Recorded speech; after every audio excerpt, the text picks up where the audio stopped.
Allez, on va commencer le nettoyage de la culasse. Donc là, je me suis muni d'une brosse à dents, d'une vieille, un pinceau, un tournevis bien usé pour pas rayer à l'intérieur, une bombe de nettoyant frein, un petit bac pour mettre l'essence.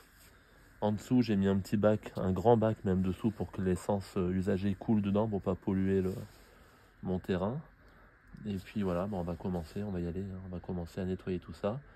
Et la technique, ça va être aussi de mettre donc de l'essence et ensuite mettre des grands coups de soufflette comme ça, parce que ça marche très très bien en fait de mettre de l'essence et avant que ça sèche de mettre la soufflette. Ça, c'est une technique qui marche super bien. Voilà, puis on va essayer de déboucher les conduits d'huile, tout bien nettoyer, que ce soit parfait, quoi. Allez, c'est parti.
Voilà, la technique, c'est de vraiment pas attendre que ça sèche. On met l'essence comme ça, hop, et tout de suite.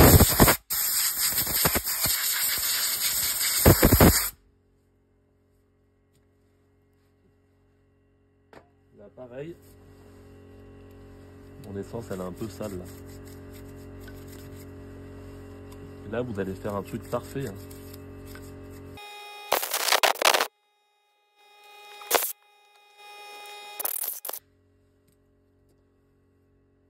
Et voilà. Maintenant, on va passer à la prochaine étape. Je vais démonter ces deux goujons, ces deux là. Et après, refaire le plan de joint ici. Et après, on sera pas trop mal. On va pouvoir la remonter après. Donc voilà. Donc là, j'ai nettoyé mes ressorts de soupape. Là, j'ai nettoyé mes petites coupelles. Je me suis rendu compte que elles étaient un peu rouillées, elles étaient pas bien belles. Là. Ça me plaît pas bien ça. J'aurais pu le remonter comme ça, hein. Je pense que ça aurait marché, mais je pense que demain ça va avoir le droit à un petit coup de Dremel pour remettre ça tout bien propre. Après, il faut surtout pas que j'oublie de remonter les joints de cul de soupape, hein. Et ça, je passe au Dremel, je remets mes ressorts neufs et après, je pense qu'on sera pas mal du tout. Voilà. Allez, et tout de suite, on va continuer tout ça. Voilà, je voulais vous montrer un truc sur ces deux culasses. Donc, en fait, à ma droite, la culasse qui a encore les soupapes, c'est la culasse d'origine de la voiture. Et la voiture, en fait, elle tournait à la très bonne huile. Une huile de marque très connue, parce que j'ai retrouvé des bidons dans la voiture, et aussi, il y avait les étiquettes des différentes vidanges, et ça a toujours été la même huile. Voilà.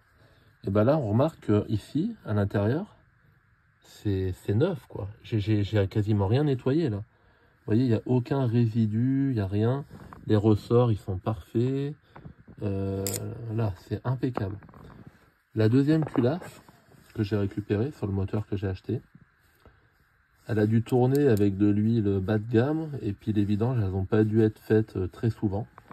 Et qu'est-ce qu'on voit? Il y a plein de résidus. Alors, encore, j'en ai gratté énormément, hein. Et vous voyez tout ça, là. Tout ça, là. Ça, c'est pas de la rouille, ça, hein. Ça, hein. Ça, c'est l'huile brûlée, ça. Et il y en a partout. J'en ai, mais c'est une catastrophe. Dans les ressorts, de partout. J'ai les petites coupelles là, que j'ai passées au Dremel. Voilà. En fait, c'était pas vraiment de la rouille, c'était de l'huile brûlée. Voilà. Donc, vous voyez, c'est fou hein, l'huile, hein, regardez là. Là. Parce que là dessous, il y a la peinture. Hein. Voilà. Il y a la peinture jaune dessous. Hein. Ça, c'est de la. C'est comme la grille du barbecue, vous voyez. Pareil. Voilà. Donc l'importance de faire des vidanges régulières avec de l'huile en bon état, et puis bien de bonne qualité, je voulais dire, pardon. Voilà. Allez, je vais tenter un truc, là, je vais essayer de décaper en fait, le plan de joint du cache-culbuteur. J'aurais voulu enlever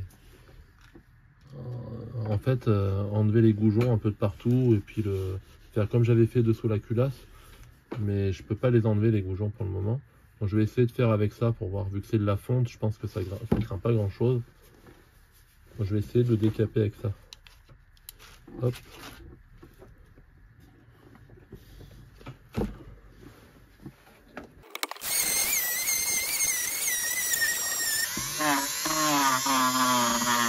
J'en profite pour enlever l'huile brûlée, là, ça marche bien avec ça. Ensuite, prochaine étape, je vais essayer avec une autre brosse d'une autre forme, je vais essayer de faire l'intérieur de ça là. Alors pas l'intérieur du guide, hein, surtout pas, parce que là ça serait une catastrophe, on casserait tout. Mais je veux dire là où il y a le support du ressort. Avec une brosse d'une forme différente, je pense que je peux y arriver. Voilà. Et après je pense que si je mets de la bonne huile, j'ai fait tourner à la bonne huile, ça va tout rincer. Hein. Après ça enlèvera peut-être pas tout, mais ça devrait être mieux après. Il faudrait redémonter le moteur après pour voir, mais bon. Peut-être, hein, pourquoi? Ça serait une bonne expérience, je pense. Voilà. Allez, on continue. Allez, je vais essayer avec une petite brosse comme ça, là. Une petite brosse en nylon, là.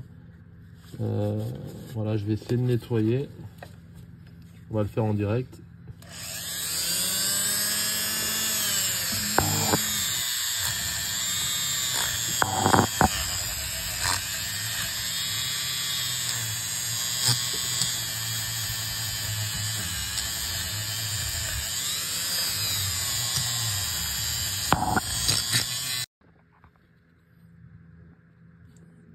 Et ben là, c'est pas mal du tout. Hein. J'ai fait les deux premiers, vous voyez. C'est tout propre, hein. Au toucher, on sent plus rien. Et là, il y a les autres, vous voyez. Voilà, là, on voit les résidus d'huile brûlée, de corrosion un peu et tout. Donc allez, je continue, je vais tous les faire. Donc, du coup, j'ai fait avec cette petite brosse qui est mal en point déjà d'ailleurs. Mais bon, allez. Si elle arrive au moins à faire les 6 autres soupapes, ce sera bien. Allez, c'est reparti.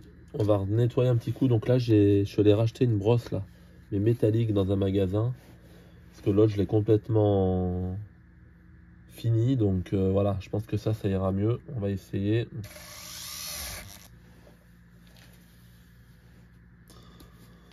Elle est un petit peu large malheureusement. Je vais essayer avec une autre.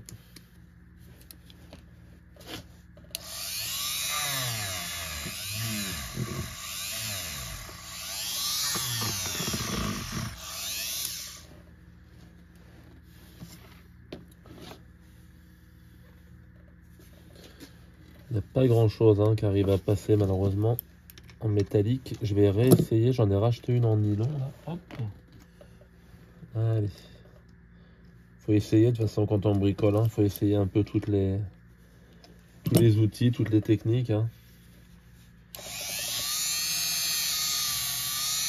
Voilà, ça m'a l'air pas mal. Hein. Voilà. On va pas non plus chipoter. Hein. Hop. Surtout que si elle démarre pas. Si elle démarre pas, j'aurais fait tout ça pour rien.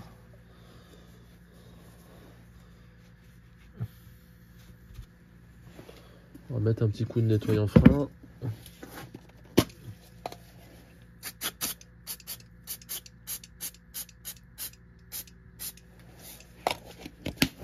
Un petit coup de soufflette.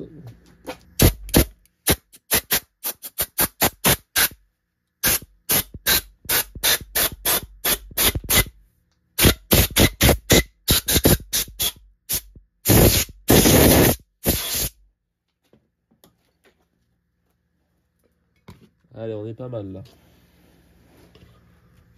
On est pas mal du tout. Et là, ça va être une grande première. Je vais changer les joints de cul de soupape. Donc, alors ça, je l'ai pas fait depuis des années. Bon, il n'y a rien de sorcier normalement, mais bon. La dernière fois que je l'ai fait, c'était pour ma 2 chevaux. Hop. Donc là, j'ai la pochette de joints qui va bien avec tous les joints du haut moteur. Et donc, il y a les joints de queue de soupape.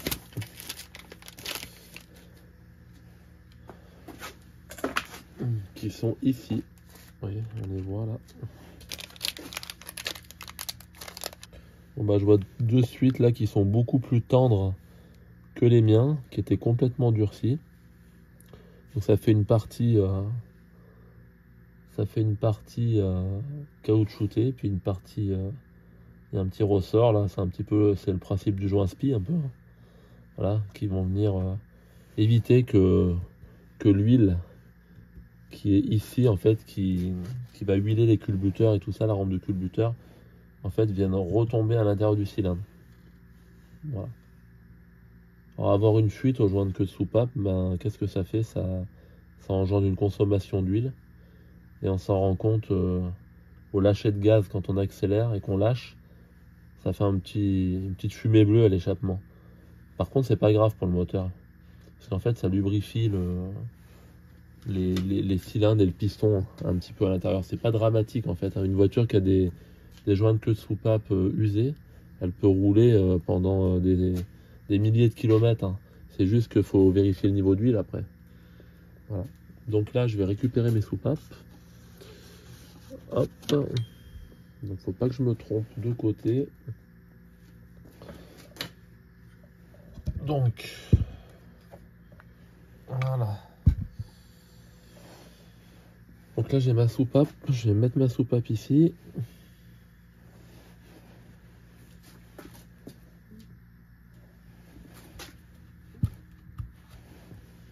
Voilà.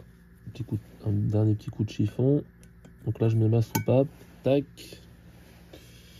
Alors le conseil qu'on m'a donné, c'est un ancien mécano qui m'a dit ça. Il m'a dit surtout, Bertrand, quand tu changes les joints de queue de soupape, tu mets d'abord la soupape. Tu mets d'abord la soupape pour que le joint de queue de soupape soit guidé pour que ça arrive bien en face. Il m'a dit surtout, tu mets pas le joint comme ça et après tu rentres la soupape. En fait, tu mets la soupape et après tu rentres ton truc comme ça. Voilà. Alors, ce qu'on va faire, c'est qu'on va mettre un peu d'huile là. Hop. Faut que je retrouve ma burette. Que j'ai perdu, bien évidemment. On va faire comme ça. On va prendre carrément le bidon. On va mettre un peu d'huile dans le bouchon. Voilà. Hop. Allez. On va pas y passer la nuit non plus, non? Donc là, je mets un peu d'huile. Je vais tenir la soupape par en dessous. Et je vais venir mettre mon joint comme ceci.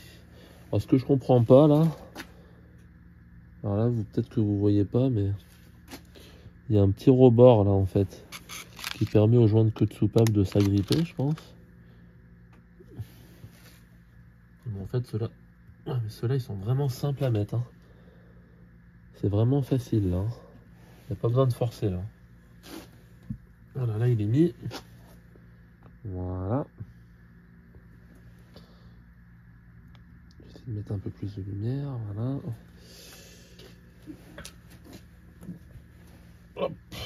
Donc là on peut voir que ça y est, il est en place là. Voilà. Donc là bah, je vais remettre tout simplement mon ressort.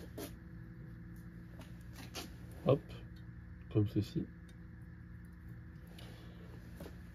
Le petit chapeau là que j'ai nettoyé au préalable, là que j'avais enlevé la rouille. Comme ça. et mes deux demi-lunes. Voilà.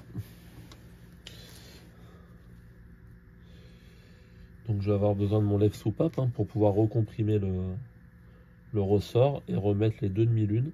En fait, c'est l'opération inverse que j'avais fait à la base.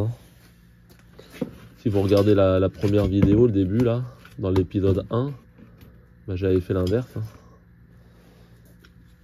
Voilà. Donc là, on va essayer de pas tout faire tomber. On va la mettre sur la tranche, la culasse. Hop. Voilà.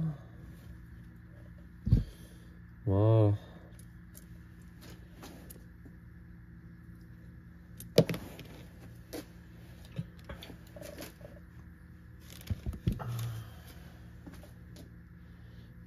Voilà, donc là, mon ressort. Alors le ressort, je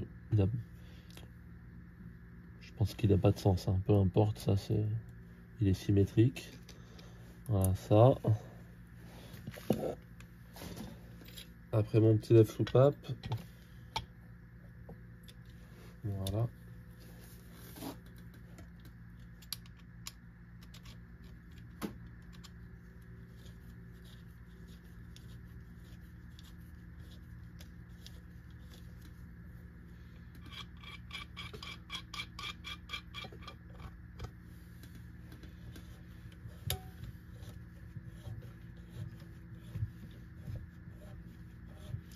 La dernière fois, j'ai vu une vidéo là sur le net où le gars il démontait une culasse de mini. Et il y avait certaines soupapes qui n'avaient pas de jointe que de soupape.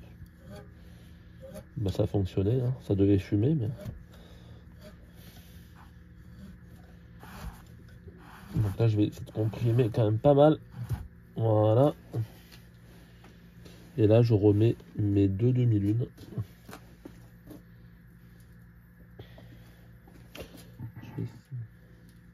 Voilà. Allez, hop.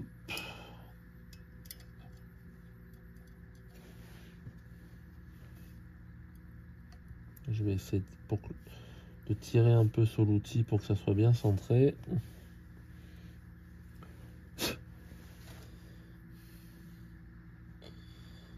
C'est là qu'il faut avoir des doigts de fée pour arriver à remettre ça. Voilà, là il y en a une. Voilà.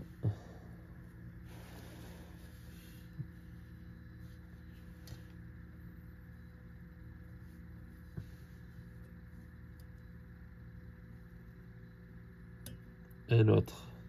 Donc là je les maintiens et je vais venir dévisser mon outil.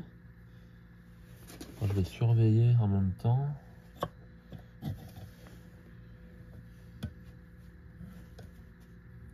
Bon, là je vois que ça bouge un peu là. Ça me fait peur. Elle part en travers. Voilà. J'y vais tout doucement, j'observe.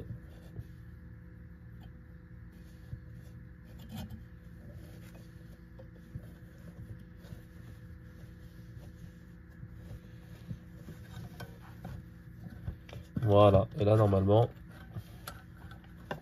on est pas mal.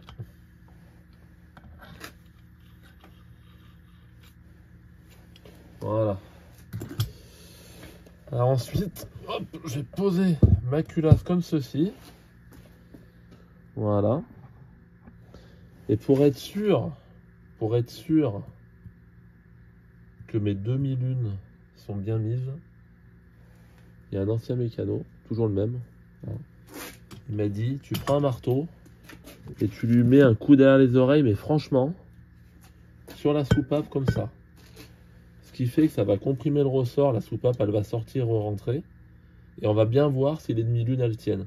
Si elles tiennent pas, je vais me prendre tout dans la tête. Et sinon ça sera bon. Alors, on va y aller franchement. On va essayer de pas... Bon, mais écoutez, ça n'a pas bougé. Parce que le problème, c'est que si vous faites pas ce petit test là, et que la demi-lune elle vient à partir quand vous êtes en train de redémarrer, ben, vous allez avoir une soupape qui va tomber dans le cylindre. qui serait dommageable. Voilà. Donc là, je vous ai montré pour une.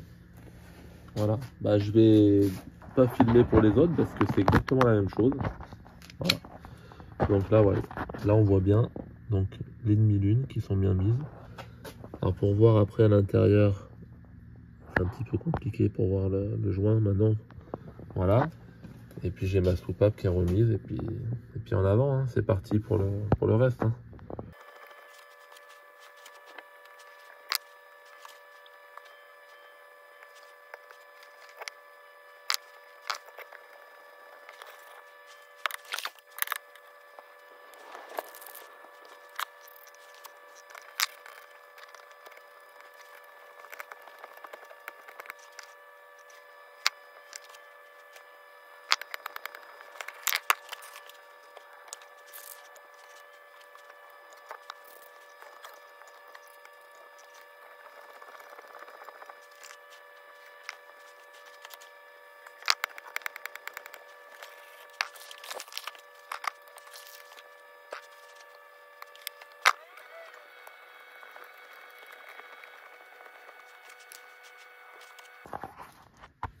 Allez, c'est bon.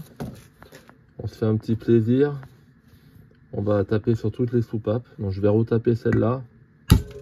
Celle-là. Celle-là.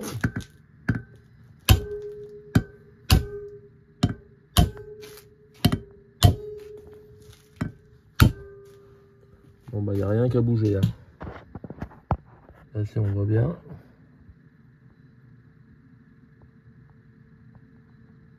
Voilà, donc là c'est parfait. Donc, je vais pouvoir remettre mes goujons pour le collecteur. Et puis après, ben, on va pouvoir bientôt remonter la culasse sur la voiture et savoir si ça redémarre. Allez, c'est reparti, on va refaire le test que j'avais fait au départ. Donc là j'ai peur parce que j'espère que ça va pas fuir.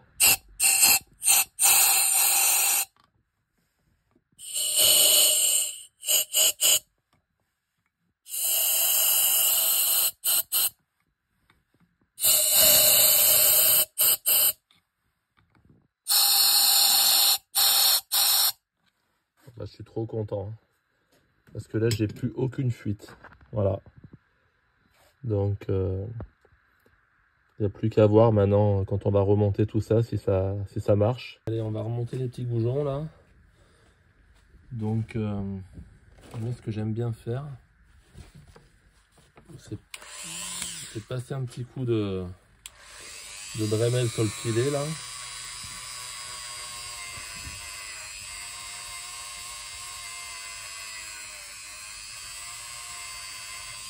Pour que ce soit vraiment bien net. Et après, un petit coup de graisse. Moi je mets de la graisse. Je mets de la graisse graphite, un peu comme ça, noire, là, un tout petit peu. Voilà. Ça évitera que ça soit compliqué pour le redémonter. Si un jour il faut le redémonter. Et là, normalement, il devrait se lisser tout seul. Hein. Voilà.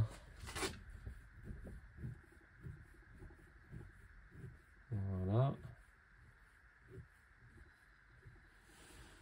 Hop, après je fais l'autre.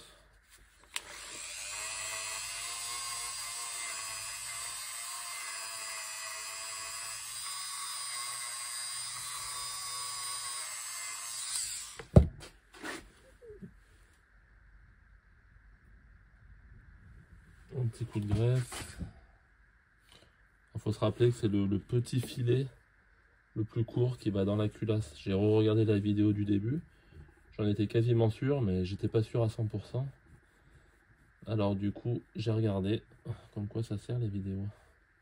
J'espère qu'elles serviront à ceux qui remontent des mini, qui n'ont pas repéré, ils pourront regarder comme ça.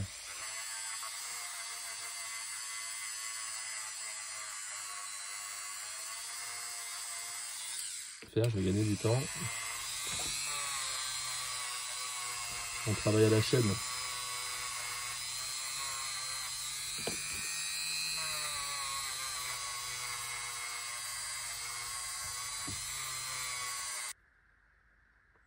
Alors moi, c'est pas mon boulot de faire ça. Hein.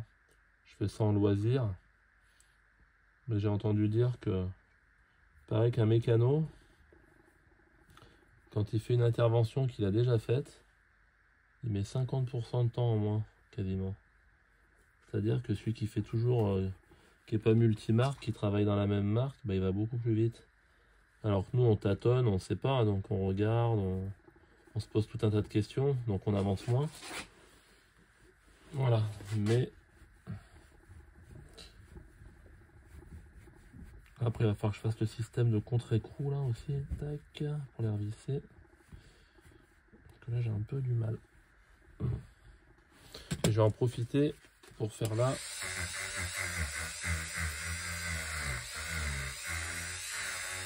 Bien nettoyer le filet. Ça m'évitera de m'embêter quand je serai en train de revisser le collecteur. Dans une position bien inconfortable, je pense, sur la voiture. Toujours avoir un coup d'avance en mécanique. J'arrive à les visser à la main, vous vous rendez compte? Donc pas lui par contre. Je retrouve des écrous.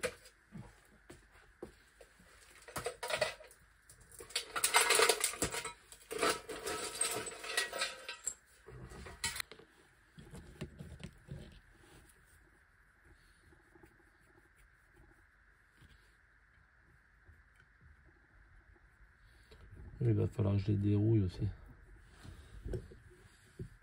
Hop, je vais attendre d'être embuté. Voilà. Celui-là c'est bon. Par contre celui-là il veut pas y aller. On va l'aider. Même lui là il est pas à fond, je le vois. Après je vais dérouiller les écrous parce que je peux pas les changer d'habitude. J'aime bien mettre de la visserie neuve. Mais le gros problème c'est voilà. J'en ai de la visserie neuve. Et ça y va pas. Parce que déjà c'est du pas fin. Puis en plus c'est des vis, des filetages anglais, donc il n'y a rien qui va. C'est le gros problème ça quand on bricole une voiture comme ça. Faut rien perdre. Hein. Sinon après vous êtes bon pour commander sur des sites spécialisés. Hein.